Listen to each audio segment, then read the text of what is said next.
Setelah Polres Metro Jakarta Selatan menetapkan tersangka baru berinisial S yang merupakan teman Mario Dandi Satrio dalam kasus penganiayaan terhadap anak pengurus GP Ansor di Jakarta Selatan, kini kekasih atau teman dekat tersangka Mario berinisial AG justru membantah ikut merencanakan penganiayaan. Sementara sejumlah karangan bunga terpasang di depan Polres Metro Jakarta Selatan.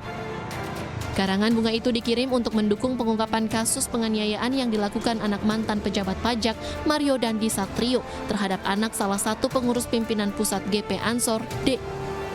Dari belasan karangan bunga yang terpasang, sebagian besar meminta polisi untuk menangkap teman wanita Mario berinisial AG. Sementara melalui kuasa hukumnya, kekasih atau teman dekat tersangka Mario berinisial AG membantah ikut merencanakan penganiayaan. Bahkan AG mengaku sempat mengingatkan tersangka agar tidak melakukan penganiayaan sebanyak 3 kali. Pihak kami disampaikan oleh klien kami tidak ada niatan untuk itu dan memang ini murni atas pilihan yang dilakukan oleh saudara tersangka ini. Dan sekali lagi ini yang tidak ada di media. Klien kami Agnes sudah memperingatkan sampai 2-3 kali. 2-3 kali, bahkan di mobil saat turun, dan dia juga sudah secara psikis diam. Akhirnya dia benar-benar menyampaikan ke kami bahwa pada saat saudara korban ini sudah tergeletak, dia bukan selfie, dia memegang kepalanya dan meminta pertolongan justru. Jadi berita yang ada ini sangat-sangat merugikan kepada saya. Sebelumnya, kekasih atau teman dekat tersangka Mario berinisial AG dituding menjadi pemicu penganiayaan yang dilakukan Mario Dandi terhadap korban D. AG disebut mengaku mendapat perlakuan tak baik dari David yang merupakan mantan AG hingga memicu emosi tersangka Mario. Jika memang terbukti memiliki peran dalam kasus penganiayaan, AG berpotensi dijerat pasal 55 KUHP dengan hukuman pidana. Ini dipicu dari pengaduan dia sebenarnya kepada pada pelaku, kan begitu ya. Nah, dipicu oleh pengaduan dia. Nah, tapi kemudian kan itu dibantah ya, bahwa ada larangan untuk tidak melakukan penganiayaan, bahkan setelah terjadi korban penganiayaan itu dia membantu mengangkat dan sebagainya. Nah, saya kira ini kita serahkan kepada penyidik gitu ya. Kita serahkan kepada penyidik sejauh mana perannya ya, peran orang-orang yang ada pada peristiwa itu di dalam peristiwa penganiayaan berat ini. Sementara terkait proses penanganan hukum kasus yang menimpa David, pihak keluarga menyerahkan sepenuhnya kepada pihak kuasa hukum dari LBH GP Ansor. Dan kita akan langsung membahas terkait dengan penganiayaan remaja yang sekarang menjadi sorotan publik dan sejauh apa kemudian jerat pidana ini bisa mengancam para pelakunya. Kita akan bahas bersama dengan psikolog forensik Pak Reza Indragiri. Selamat sore Pak Reza, Renhard Sirait Pak di studio. Selamat sore. Baik, Pak Reza, ini terus menjadi perbincangan terkait dengan kasus penganiayaan remaja ini. Bagaimana Anda melihatnya dan sejauh mana menurut Anda pihak kepolisian perlu mendalami kasus ini dan juga membuka siapa-siapa saja yang berpotensi menjadi tersangka? Mengingat berdasarkan pemberitaan di media, paling tidak di TKP itu ada lebih dari 1 orang yang datang bersama-sama dengan tersangka, maka memang penting bagi pihak kepolisian untuk menyisir satu persatu peran dari masing-masing orang tersebut. Untuk kemudian bisa ditentukan siapa saja yang sesungguhnya harus dimintai pertanggungjawabannya secara pidana. Dari sudut pandang psikologi forensik sendiri, pelaku kejahatan bisa dipilah ke dalam 4 kelompok atau 4 klaster. Ada kelompok pertama adalah individu atau pelaku yang berkonfrontasi langsung dengan target atau dengan korban, berbenturan, melakukan serangan fisik dan seterusnya. Itu pada kelompok pertama. Pada kelompok kedua adalah orang yang tidak berkonfrontasi secara langsung, tetapi membangun narasi, menyusun perencanaan dan seterusnya, sehingga lazim pula disebut sebagai otak atau mastermind atau intellectual dader. Pada kelompok ketiga adalah orang yang tidak berkonfrontasi, juga tidak membangun perencanaan atau narasi dan sejenisnya, tetapi dia menyediakan sarana prasarana, memilih lokasi, menentukan waktu, barangkali juga relevan menggunakan alat perekam, Intinya adalah sarana dan prasarana yang menempatkan dia kemungkinan berada pada posisi sebagai pelaku di kelompok 3. Sementara yang terakhir, yaitu kelompok keempat, adalah orang yang tidak termasuk dalam kelompok pertama, 2, dan 3, tetapi inilah yang sekarang disebut populer sebagai pelaku obstruction of justice. Nah, sekali lagi pihak Polres Jakarta Selatan yang akan mencari alat bukti terhadap masing-masing orang yang ada di TKP tersebut. Sehingga bisa ditentukan akhirnya siapa yang dipidana dan siapa yang tidak pidana.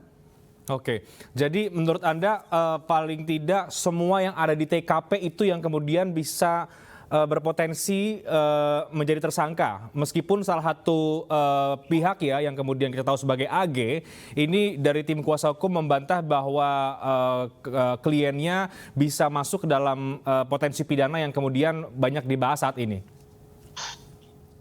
Semua orang yang ada di TKP yang menyaksikan peristiwa tersebut, tentu paling tidak status mereka adalah sebagai saksi. Tinggal lagi pendalaman dilakukan oleh pihak kepolisian akan menentukan apakah mereka akan naik kelas, naik derajatnya dari status saksi menjadi tersangka. Nah, ini yang sepenuhnya berada di tangan para penyidik. Karena mereka lah yang melakukan investigasi dan menemukan ada tidaknya 2 alat bukti untuk menyokong asumsi bahwa si A layak dipidana, si B layak ditetapkan sebagai tersangka, dan sejenisnya. Tanpa itu, apa boleh buat? Tanpa 2 alat bukti yang valid, yang mencukupi, maka apa boleh buat? Orang-orang yang ada di TKP barangkali akan tetap statusnya sebagai saksi saja. Oke, Pak Reza lebih jauh ya, kalau kita bicara soal motif ini kan yang kemudian kabarnya ini terkait dengan sakit hati dan lain sebagainya begitu ya.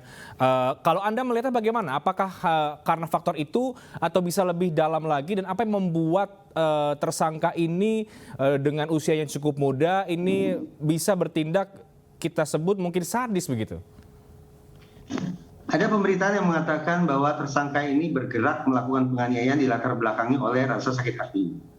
Di media lain saya simak ada juga yang mengatakan faktor asmara. Baik itu sakit hati maupun asmara, maka bisa kita simpulkan ini berada pada motif emosional.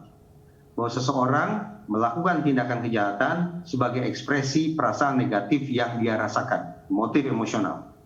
Tapi sekarang kita bayangkan, kalaulah si tersangka ini menjadikan tubuh korban itu sebagai tanda petik trofi, agar diakui kejantanannya, agar diakui kehebatannya, agar dipuji-puji kedahsyatan atau perkasaannya, maka justru alih-alih motif emosional boleh jadi tersangka bergerak melakukan penganiayaan itu dilatar belakangi oleh motif instrumental.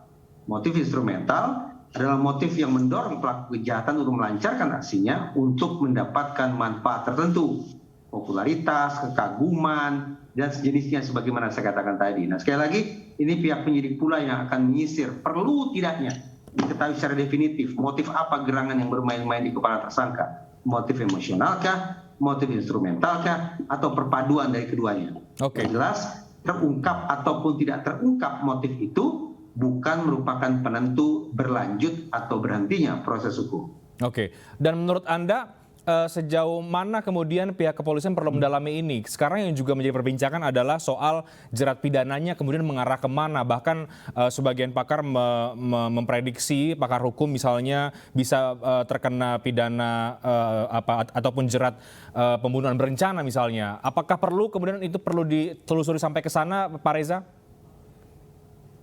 Saya bisa memahami dari tayangan video itu memang muncul rasa amarah, sakit hati, kesedihan, kemurkaan, dan luapan emosi lainnya. Yang sayang beribu sayang, perasaan yang bergejolak itu seakan-akan tidak terwakili oleh ancaman pidana yang hanya 5 tahun. Sekiranya tersangka hanya dijerat dengan pasal penganiayaan. Ini tidak sebanding. Korban anggaplah secara fisik mungkin dan kita harapkan insya Allah bisa pulih. Tetapi secara psikis saya membayangkan bahwa cedera batinnya, cedera jiwanya akan berlangsung berkepanjangan. Walaupun saya juga berharap itu mudah-mudahan bisa dipulihkan. Dan dengan penderitaan yang sifatnya multidimensional dan berkepanjangan semacam itu, sekali lagi, tampaknya kesakitan, penderitaan korban, dan juga kesedihan keluarga tidak terwakili oleh hukuman 5 tahun yang bisa saja dijatuhkan kepada tersangka. Karena itulah sebagian masyarakat mulai mengangkat narasi tentang kemungkinan adanya pengenaan pasal berlapis, termasuk pasal-pasal yang memungkinkan tersangka dijatuhi hukuman lebih berat lagi sekiranya divonis bersalah, termasuk tersimak adanya narasi tentang pasal percobaan pembunuhan dan sejenisnya yang pokoknya adalah mencoba menghukum tersangka ini kalau dia divonis bersalah dengan hukuman yang relatif lebih mendekati penderitaan yang dialami oleh korban. Oke, kita akan lihat nanti apakah ada tersangka baru dan sejauh mana kemudian penyidik akan terus mendalami kasus ini karena ini sudah mendapat sorotan publik yang sangat besar ya Pak Reza. Tapi terima kasih untuk perspektif Anda, semoga bisa memberikan perspektif yang lain kepada publik soal apa yang tengah kita soroti saat ini. Terima kasih banyak Pak Reza Indragiri sudah bergabung di iNewsroom. Barada Richard Eliezer hari ini resmi dipindahkan dari Rutan Bareskrim Mabes Polri ke Lembaga Pemasyarakatan Salemba, Jakarta Pusat. Informasinya sesaat lagi.